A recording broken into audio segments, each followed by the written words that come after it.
What happened during the changing of the guard last month? Something so strange, so perfectly timed and so completely unexplained that even the palace won't comment on it. For 4 minutes, every royal guard across London froze. Not just standing still, completely motionless, mid-march, mid-salute, mid-breath. And when it ended, no one could remember a thing. No footage survived, no orders were issued, and no explanation has ever been given. But today, we're going to walk you through exactly what happened from the inside, from the officer who saw it unfold in real time, and from the few fragments of truth they didn't manage to bury. Now, before we reveal the full story, hit that subscribe button and drop a comment telling us where in the world you're watching from. Because what happened next might just change the way you think about these guards forever. Now, without further ado, let's get into it. The morning ceremony had begun like any other. Precise, polished, timeless. Captain Rhys Elwood stood in the shadow of the North Arch at Buckingham Palace, arms folded neatly behind his back, eyes scanning the forecourt with habitual vigilance. The brass of his rank shone faintly in the rising sun, but there was no vanity in how he wore the uniform. 14 years in the Coldstream Guards had burned the polish into muscle memory. He no longer thought about posture or breath control or how to stand. He simply did. To his left, the Household Division Band struck their final chord of the parade march, and the relieving guard began their ceremonial slow time toward the gates. Dozens of tourists clustered just behind the black railings, some whispering, some filming, some balancing children on their shoulders to see the change of guard that had defined British tradition for centuries. Then it happened. The first thing Rhys noticed was the silence. Not a gradual hush, but an instant vacuum, as if every sound had been swallowed. The band stopped mid-note, not faded, stopped. Brass lips frozen to mouthpieces, drumsticks suspended in mid-air. Every single movement ceased. The guards who were mid-march simply halted, some with one boot still raised, others with heels half-planted, rifles frozen mid-swing. Every soldier still as stone, and they all turned their heads. Rhys felt the breath catch in his throat as nearly 24 Coldstream Guards, on opposite ends of the courtyard, shifted their gaze in eerie synchronization. Not toward him, not toward the Queen Victoria Memorial, but toward an empty stretch of sky over the palace gates. A blank spot, nothing there, yet every single pair of eyes fixed on it, unblinking. He took a step forward. Guards, resume parade. That's an order. No reaction. He reached for the comm clipped to his belt. Operations, come in. Code green override. We've had a halt. Something's gone static. Not distortion, not interference. White noise. A chill ran through him. He turned toward the crowd, and that's when he saw it wasn't just happening here. Beyond the gates, across the roundabout, 2 mounted troopers of the Blues and Royals had stopped mid-canter. Their horses still, as if made of wax. The troopers stared too. Same direction, same stillness, their cap plumes frozen in the wind. Rhys's training screamed protocol, radio escalation, call security, but nothing in the manual told him what to do when every ceremonial unit in London just stopped. He looked up at the palace surveillance post tucked into the west turret. The guard posted there hadn't moved either. Even the CCTV dome, a slow rotating eye of every security setup on palace grounds, had stopped turning. 4 minutes passed, exactly 4. Rhys would later check his watch, his comm logs, the CCTV timestamps. 4 minutes to the second. Then it ended, as abruptly as it began. One by one, as if on some silent cue, the guards resumed motion. Rifles swung back into place. Boots landed on gravel. The band resumed the march, not from the start, not from memory, but from exactly where they'd left off. The crowd murmured and clapped, unaware they'd just witnessed the most synchronized disruption in ceremonial history. Only Rhys knew something had gone deeply, disturbingly wrong. And it wouldn't take long for him to realise Buckingham Palace wasn't the only place it had happened. Captain Rhys Elwood reached the internal command suite. The air was thick with clipped voices and racing thoughts. Uniformed staff moved briskly between terminals, glancing anxiously at clock readouts and CCTV feeds that refused to cooperate. Screens showed playback from the forecourt, but every angle from 9:37 to 9:41 was nothing but static. Not black, not blank, static. Like an old television set disconnected from time. "What's going on with the tower feed?" someone asked from the rear terminal. Rhys turned. "The tower?" "Sir," the analyst replied, swallowing hard. "We just got verbal from the Yeoman Guard watch commander. Same thing. Guards froze. Guards. 4 minutes, all facing the east perimeter. No memory." Rhys's stomach sank. He crossed the operations floor toward the central panel. The officer on duty pulled up a grid of ceremonial stations across Greater London. Horse Guards Parade, St James's Palace, Wellington Barracks, Windsor. All reported identical anomalies. Guards arrested mid-movement, staring in the same fixed direction for precisely 4 minutes. "No commands received," another tech confirmed. "No physiological indicators logged. Biomonitors flatlined during the event, like time stopped." "And the feeds?" "Same everywhere. Footage glitches into static from 9:37 a.m. to 9:41 a.m. Clean otherwise. We've run checksum verification. There's no digital trace of interruption. It's like the system deliberately lost time." Rhys blinked slowly. "And not one of them remembers anything." He was handed a preliminary report. Field interviews taken by sergeants post-incident. Each guard recounted normal activity, then nothing. No dizziness, no pain, just a strange blank space. One guard wrote, "I remember lifting my foot. Next thing I knew, it was down." Another, "I felt like I blinked, but the march was over." One more, "My belt was suddenly loose, like I'd lost weight in seconds."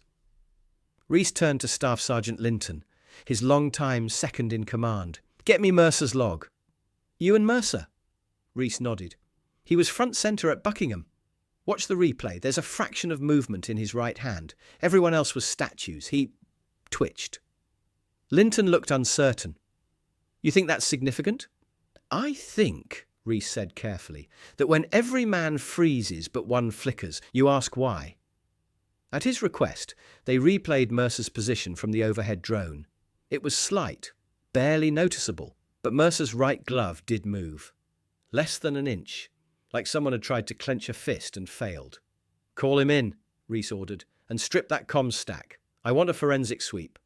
I don't care if MI5 shows up. Something just touched every ceremonial unit in this city at the same time, and it wasn't a power fault." Someone across the room muttered, "This isn't tactical. It's something else." Rhys overheard. He didn't correct them, because deep down, beneath years of duty and stone-faced discipline, he felt it too. This wasn't a malfunction. This wasn't a hack. Something had looked back, and every soldier in red had stopped, not because they were ordered to, but because they were told to. They brought in Lance Corporal Ewan Mercer just after 1700 hours. Still in partial dress uniform from the morning's rotation, minus the bearskin, he walked into the interview room at Wellington Barracks, with a guarded posture, boots polished, eyes dull, not tired, distant, like his mind hadn't followed him through the door. Captain Rhys Elwood sat opposite, alone, no recorders, no file open, just a closed notebook, a pen, and a glass of water set near Mercer's hand. "Sit down, son," Ewan obeyed. "Do you know why you're here?" The young man nodded slowly. "Because I moved." "You did," Rhys said, very slightly, right hand back knuckle mid-freeze. Mercer didn't answer, just looked down at his hand, slowly flexing the fingers. "Do you remember anything?" Rhys asked gently. "Not officially, just anything." Ewan hesitated, then leaned forward. "Sir, have you ever felt like you were being held?" Rhys blinked. "Held? Not by a person, not physically." Mercer searched for the words. "Like something vast, like you're underwater, but the water is solid. He reached for the glass, but didn't drink. I remember the music stopping, the band just cut. Then everything was silent, but not empty. It felt full of, pressure. Reese didn't interrupt. He let the silence pull more from him. Mercer continued. I wanted to move. I told myself to move, but it was like my body didn't belong to me. He flexed his hand again. This is the only part of me that listened. Just that one twitch, like a leak in the pressure. What else? Reese asked quietly. Ewan took a breath. There was a sound, barely there, like a long tone, low, like brass through fog. Not music, not mechanical, just a presence. A tone? Mercer nodded. And a feeling. Like I wasn't supposed to look. Look where? I don't know, he said. But whatever we were facing, I don't think we were seeing it. I think we were being seen. The words lingered like frost in the air between them. Reese looked down, opened his notebook, and wrote a single sentence, not for the report, for himself.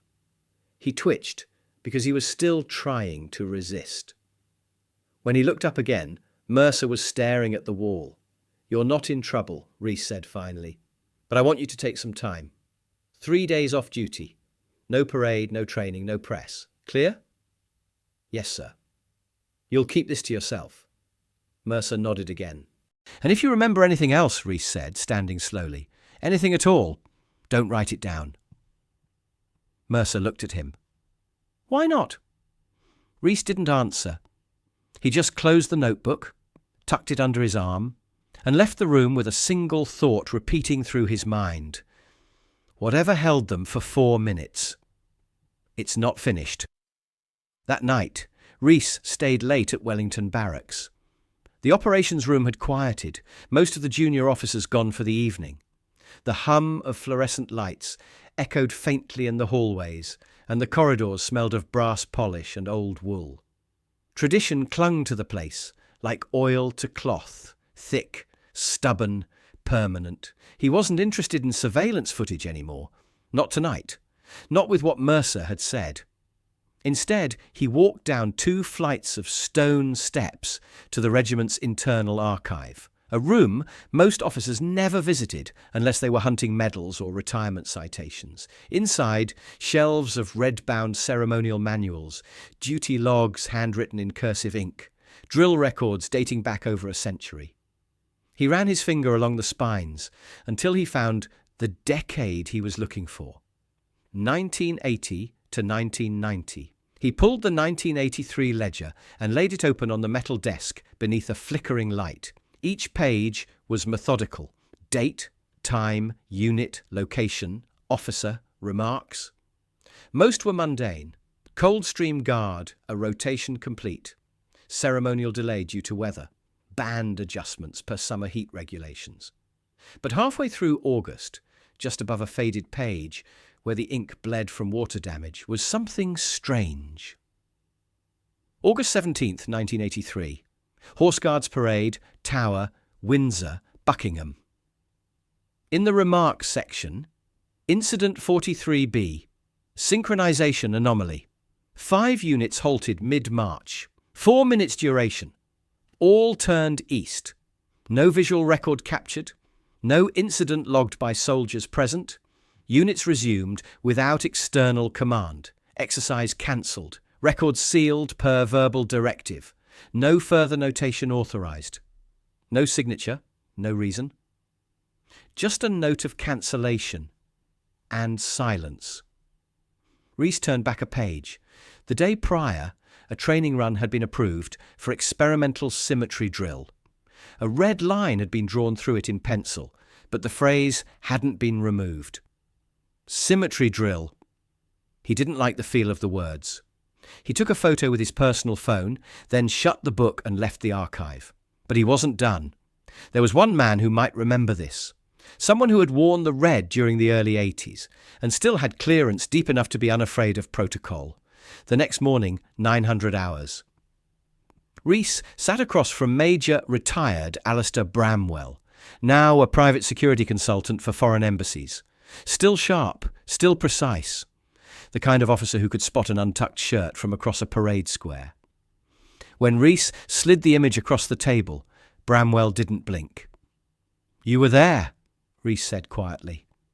Bramwell exhaled, looked down at his tea, and said nothing for a long while. Then, "It happened before."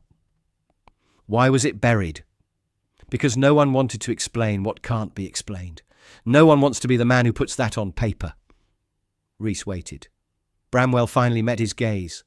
"It wasn't a glitch, and it wasn't sabotage. We were told, off the record, to seal the logs and forget it ever happened." "Told by who?" The Major shook his head.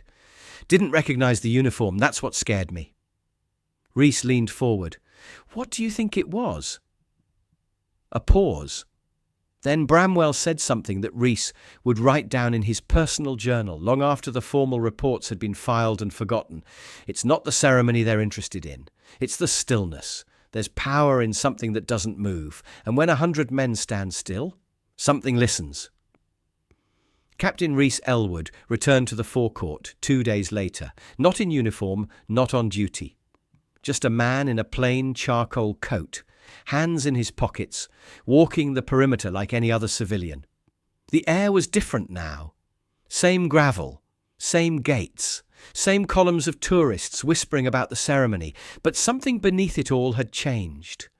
He could feel it in his bones, a kind of pressure, like the atmosphere was holding its breath and hadn't exhaled since that morning.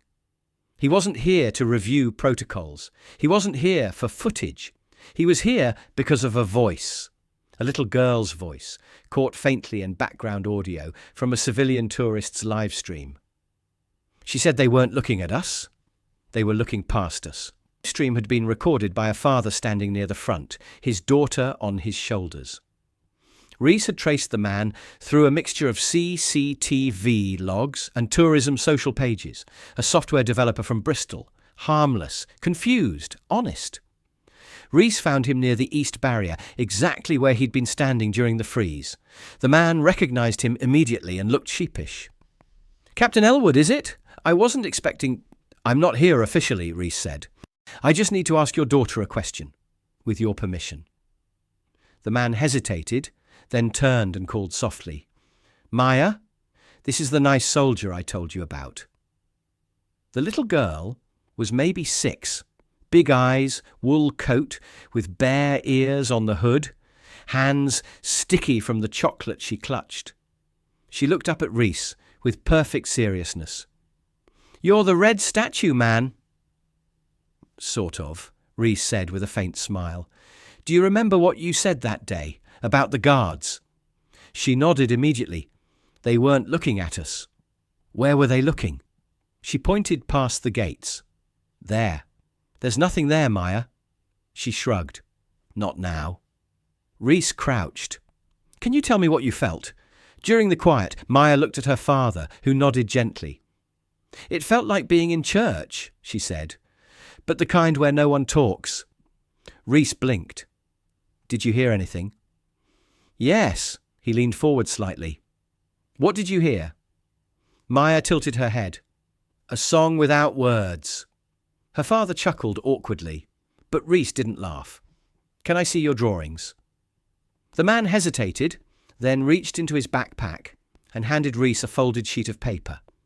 Maya had drawn the forecourt, the gates, the guards in red, the tourists behind the rails, but behind them, faint, almost childlike, she had drawn a shape in the sky. Not a person, not a vehicle, something abstract. Curved like a tuning fork or a twisted key. It was the only thing in colour, everything else was grey pencil. The shape was dark blue, outlined in smudged crayon. Rees stared at it for a long time. Then, without saying why, he pulled out his phone and opened the image he'd taken of the 1983 drill log. At the bottom of that water-damaged page was a ceremonial sigil, a long-retired Coldstream insignia once used for internal symmetry drills. It was identical to Maya's drawing. She couldn't have known it. Not at 6, not in 2025, not when the emblem had been retired 40 years ago and erased from every modern reference. And yet, she'd seen it. The father noticed Reese's silence. "She's been drawing that same symbol every day since the parade," he said quietly. "She calls it the listener. I thought it was something from a cartoon." Reese stood slowly, carefully folded the drawing and handed it back. "She's not in trouble," he said gently, "but if she draws anything else, don't throw it away." The man nodded. Reese turned toward the gates one more time. He'd stood at that post for half his career, trained soldiers to keep their eyes forward, taught them how not to flinch when children laughed or tourists mocked or chaos swirled just beyond the railings. But now, he realized, for 4 minutes that morning, every one of them had looked somewhere else. And something had looked back. It started with a sketchbook, a battered one, decades old, found in the Coldstream Guard Museum archives after Reese requested access to non-digital ceremonial logs. It wasn't even catalogued, just left among a box of wartime diaries and obsolete drill maps, pages yellowed and stitched by hand. Inside were ink sketches, dozens of them, mostly routine formations, marching diagrams, uniform refinements. But scattered between them were stranger entries. Small, meticulous drawings of guard formations, frozen mid-step, eyes turned to the same eastern axis, always accompanied by short phrases. Paused. 4 minutes, witnesses whispered. Lieutenant F said they heard the bells again, though none struck. Tower guard turned east. Church bells ceased. Choir silenced. The old rhythm returned. No one dared speak. These entries were dated inconsistently: 1811, 1914, 1945, 1983. Different handwriting, different paper stock. Same event. Reese pieced together a crude timeline over the next several hours. He marked every ceremonial record that mentioned uncommanded stillness, alignment beyond order, or external facing breach. The pattern was unmistakable. Once every few decades, during public ceremony, and only with full regimental presence, all guards froze. Always for exactly 4 minutes, always turning in alignment towards something unseen, unremembered, unrecorded. And in every case, no witness ever caught it in full. Every painting cropped the faces. Every written account described a disturbance in tone or time, but never saw what the soldiers saw. And the few pieces of audio preserved, rare field recordings or practice marches, featured a common anomaly, a low harmonic hum layered beneath the band, just under the threshold of conscious hearing. Reese tried to replicate it, took old recordings, slowed them down, filtered the static. The same tone emerged again and again, a sound like bowed brass over stone, like a breath held too long. He recorded it with his phone one night, played it back the next morning and heard nothing.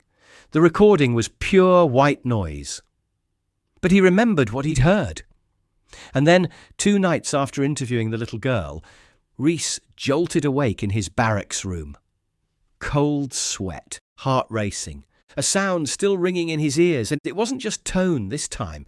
It was something beneath it, a whisper, not in words, not in any language. But he felt the message as clearly as if it had been shouted in his face. "Stand still, so we may count you." Reese sat motionless in his bunk for a long time, hands clenched, spine rigid, breath tight in his throat.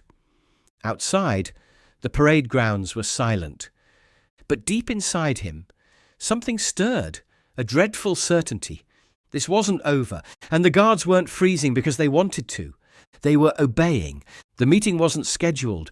No official invite, no agenda, no trace in the command calendar, just a short message forwarded through secure channel. Captain Elwood, to report 1,000 hours. Location, Lambeth Room, Building D. That was all. The location wasn't in any regular barracks rotation. Building D belonged to an old Ministry of Defence wing, used occasionally for liaison briefings, mostly forgotten otherwise.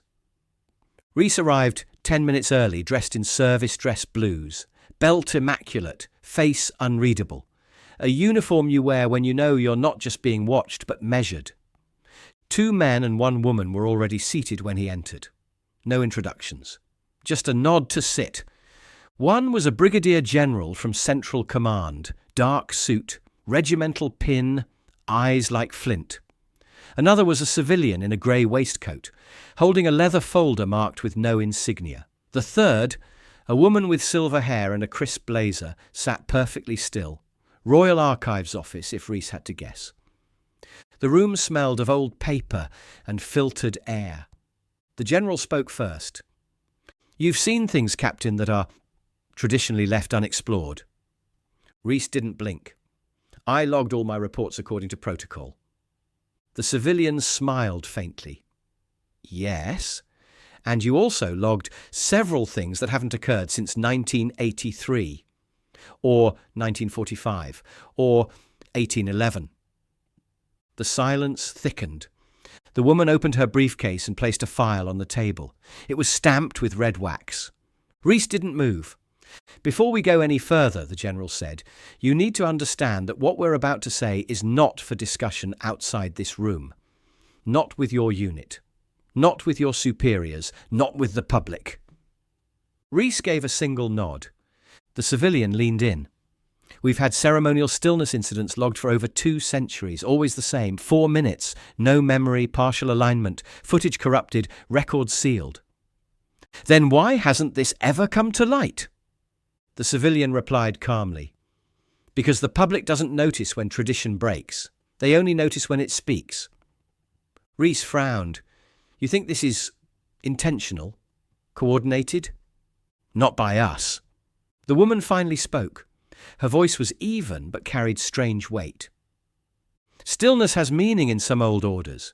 To most of the world it's discipline, but to others it's invitation." Rees leaned forward. Invitation to what? Nobody answered. The general slid a thin dossier toward him. "There are files here that go back to before Waterloo. Even then, the stillness was noted, repeated, but never understood. The guards weren't just drilled into silence, they were chosen for it." "Chosen by who?" Rees asked. "Or what?" The civilian didn't smile. "Let tradition protect what it protects." Rees glanced at the file, then back at the three of them. "I'm not afraid of whatever this is." "That's not the point," the woman said softly. "It doesn't care whether you're afraid." The general cleared his throat. "Here's what happens next. You take a leave, temporary reassignment, a quiet break from duty. In a few months you return. We file your absence as stress fatigue, nothing unusual. And if I say no?" The general stared at him. "Then you remain watched." Rees took the file but didn't open it. Not in front of them. "I won't speak of this outside this room," he said quietly. "But I won't pretend it didn't happen either." The civilian stood first. "Then you understand more than most." As the others filed out, the woman paused beside him. She placed one gloved hand on the file and said, "Sometimes, when men stand still, the old watchers count them, just to see how many remain." Then she left, and for the first time in a long while, Rees felt the cold in his bones, not from fear, but from knowing something ancient had looked through him, and hadn't blinked.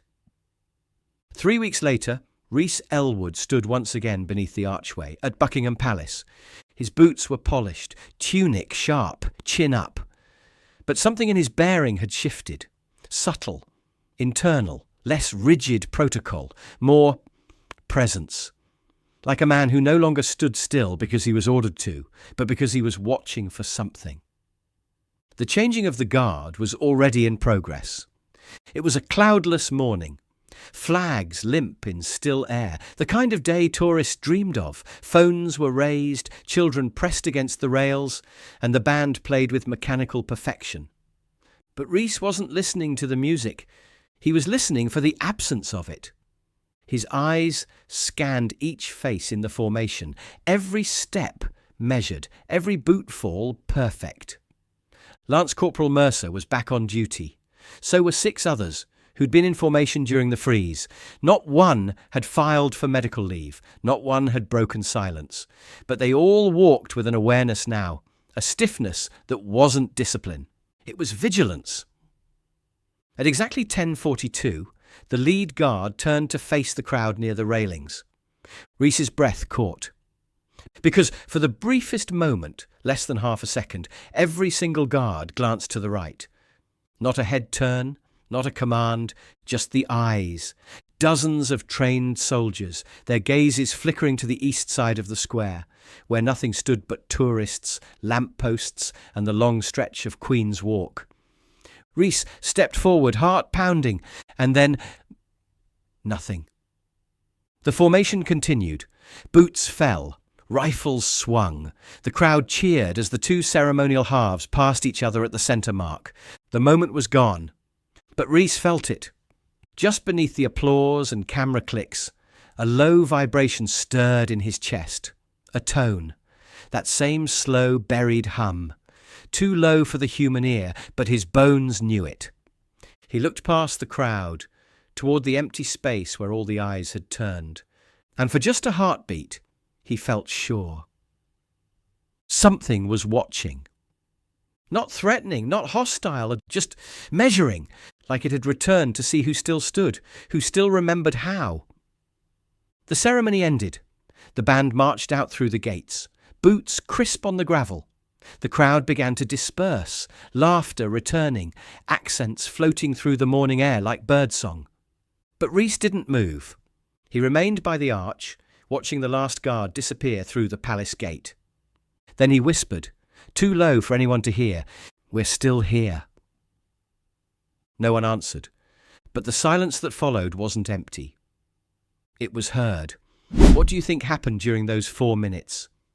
If every royal guard in London froze at once, would you believe it was just coincidence? And if not, what do you think they saw? Let us know in the comments below. We read every single one.